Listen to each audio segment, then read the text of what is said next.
if you've clicked this video, it's probably because you are one of those people who's thought of going down the Claude Code rabbit hole, sitting behind a screen all day, and learning from a bunch of technical nerds sounds like your worst nightmare.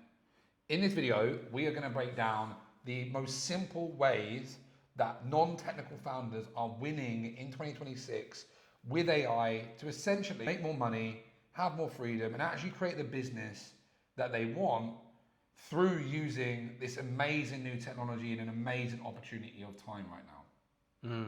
And to pre-frame that, we are both non-technical founders.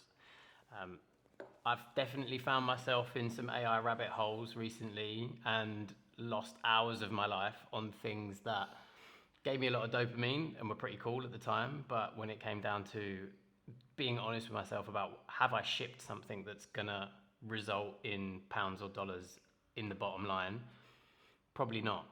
So I think that is what we see happening a lot in the marketplace at the moment. And we've been going out having these audit conversations with 7-figure business owners about not about AI, but about AI. And I think this is the key distinction when it actually comes down to looking at the things inside your business that are really, really going to make money. The basic principles, or not the not so basic principles, but the principles of how an effective business is going to win in 2026 is very, very simple and similar to how it was in 1906, right? The principles haven't changed. AI is just this new tool that came in. It's, you know, like it's the new internet, it's the new Bitcoin. It's here and it's heavily distracting, and it wants us to forget what we know about running successful businesses. So what we do when we're having these conversations is we map organizations into 4 clean centers, and we talk a language that every founder can understand. And then once we've gone through that process, we bring AI in last. We don't start with, have you seen this tool and what it can do? Or like, oh my God, this new feature. Like that's the best way to get distracted and lose hours of your life. So Ryan, you have had a bunch of these audits and a bunch of these conversations with founders recently. What's been coming up? There's a beautiful quote that I learned early on in my career of sales as well, and it was prescription before diagnosis is malpractice. And essentially it means that doctors wouldn't, if you go into a doctor's and you sat down and they just gave you pills, that is malpractice. That is a like prisonable sentence, because that's not what people need. And I think a lot of the founders that we've been speaking with have kind of gone into that or feeling prey to that people are shoving down their throats. You need this, you need this, you need this, you need this tool, you need this clap Jarvis machine that's going to run your business overnight. Oh God, don't get me started. And it's it's all bullshit. And the beautiful thing, like you said, is that AI is a new technology to eternal problems.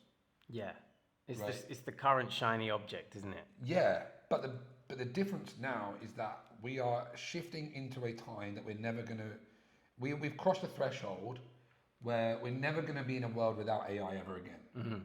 So there's 2 camps that people are speaking with. There's either the camp that either know very consciously that they need to be adopting AI into their business, but very overwhelmed, very confused, very time strapped. They're running a business. They already have a business and people to look after. So the space in between, how do I use this in my business, is a really hard challenge for a lot of people right now. And then there's other people who just don't even think it's a problem. They don't even think about it. They're like, no, I'm good, mate. And I'm like, that's fine. Like, our job is not to convince people they need it. But if you're watching this and you are one of those people who you know you need to future-proof yourself and really start looking at how do I apply with what I've got, the resources, time, money, and the business that I have, what moves can I make now to actually see the results and experience the transformation that's available right now. The first thing, number 1, always, is pipeline. How are we getting more deals over the line? This is all about client acquisition, customer acquisition, because essentially that's the lifeblood of any business.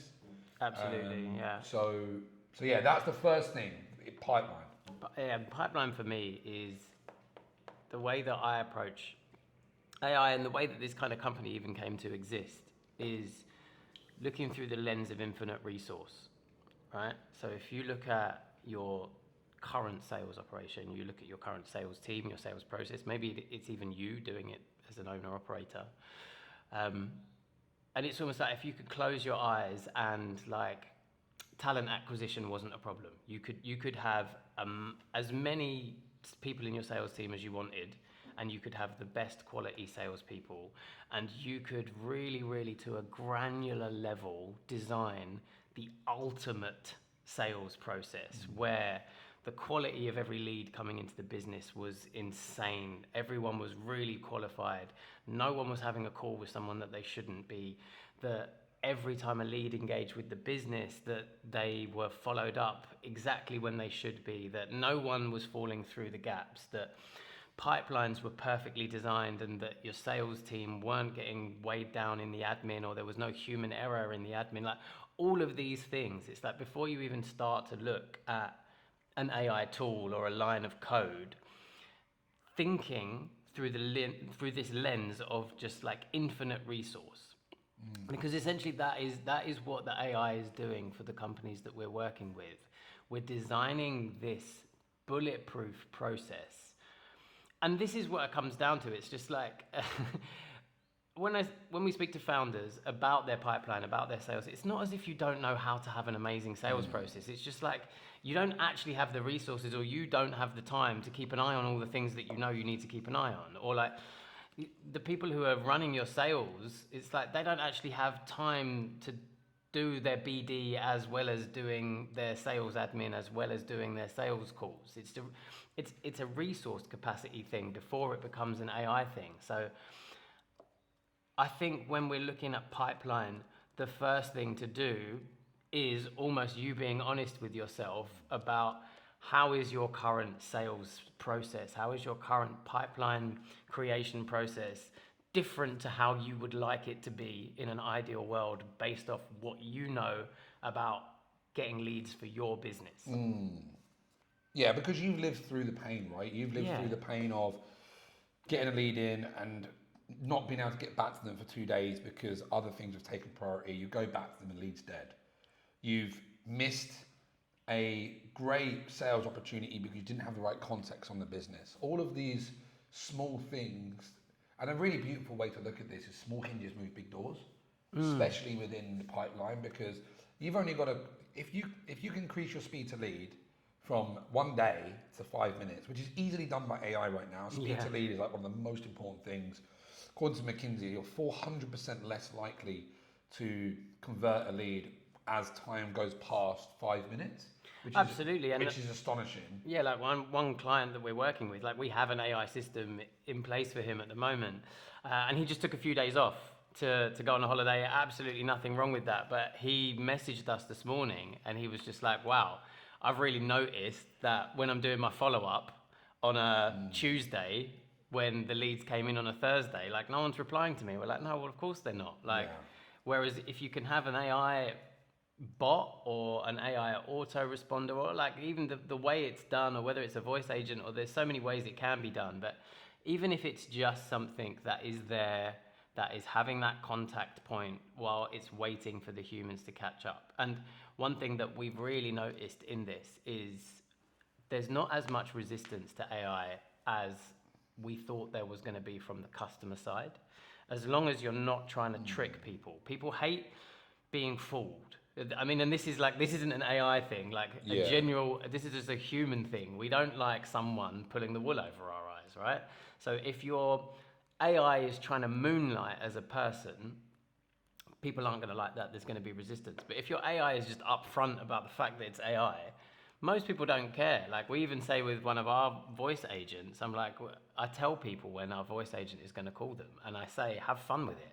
Try and catch him out. Like, he's pretty good, but he's not perfect. Like, see if you can trip him up, and then it almost becomes like an engaging process that people can have with your experience. So I'm just be like, once you book this meeting, our AI agent will be in touch just to confirm it. So yeah, have a bit of fun with that. And there's ways that you can bring it in that people, you have to just get over this resistance to the technology piece. And that, like Ryan says, there are just two camps of people at the moment. There are the people that are just going to sit on the sidelines, and then in a few years they're going to wonder what's happened. And then there are the people who now are wondering what is happening and how can I get involved. Yeah, and one of the things I believe the industry is going to in all the markets is that the cost of setting appointments is going to go to zero. So you won't have to Yeah. have all these SDRs and appointment setters in there because AI is going to be doing two things. It's going to help you increase volume on your traffic.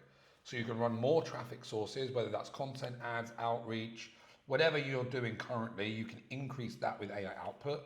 That's going to allow more people to come through.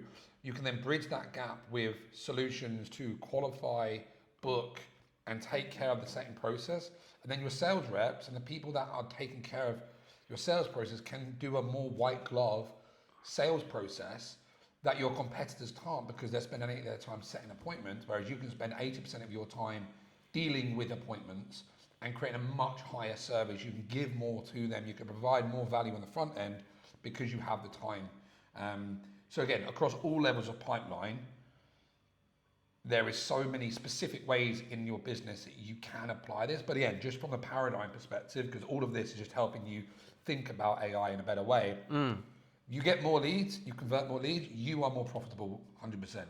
Absolutely. Which kind of leads us into the second point, right? Which is the second P in our framework, which is profit. Yeah, and I think actually what we'll do is we'll chop this video here and we'll come into another one specifically about profit. So if we just wrap up this first one that is about pipeline, at that top level, before you touch a tool, be honest with yourself about the state of your current pipeline, your current sales process.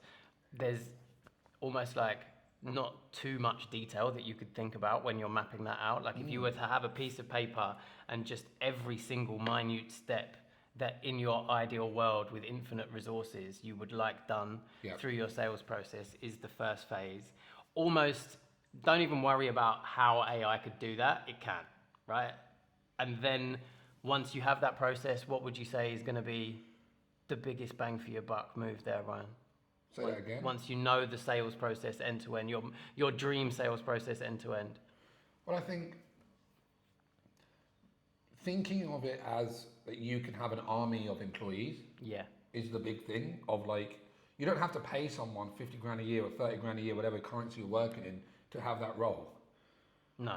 So you can have a team of AI agents that will sit in your pipeline to increase trust, increase value, increase the touch points, reduce time, and then that is going to allow you to get ahead of your competition because people are doing this. Yeah.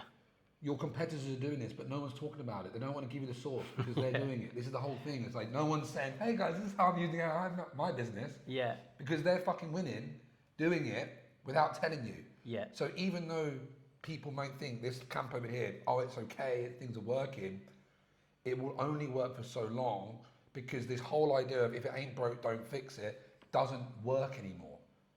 It's like Blockbuster and Netflix. Blockbuster think, oh, it's okay, we've got a big customer base, people are always going to want to come in store. They don't. It's convenience.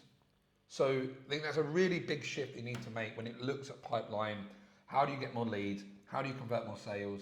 How do you build predictability in that? Employees work 24/7. They don't take sick days. They do exactly as you tell them to do. They don't have attitude. So this isn't about reducing your staff.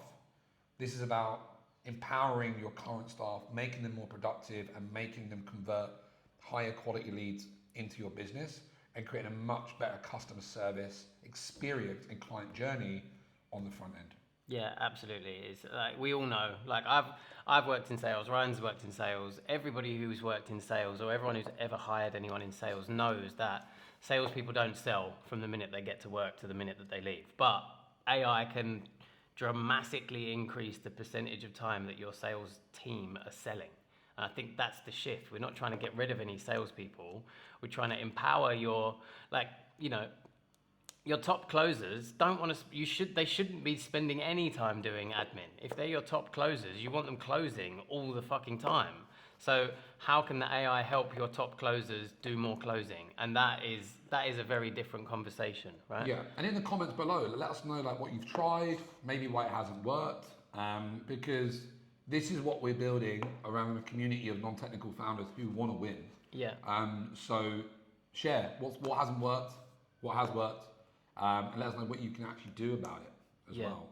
And if you want to get a concrete number on where your business might be leaking some profit and the potential upside that AI could bring into your business, we've got this cool little calculator tool. There's a link to it below this video somewhere. You don't have to put in any details to get started with it. It takes like 90 seconds. It's like 8 questions.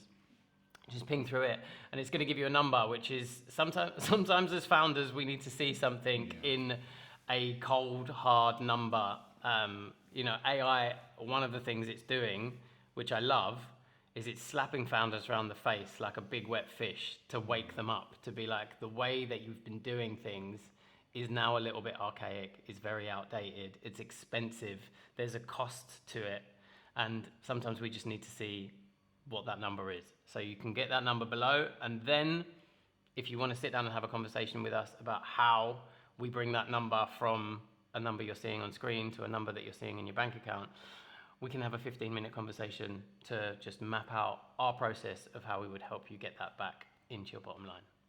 Next video we're going to jump into, we're going to go into the next part of the process of our 4P process, which is going to be looking at profit. We'll see you on it.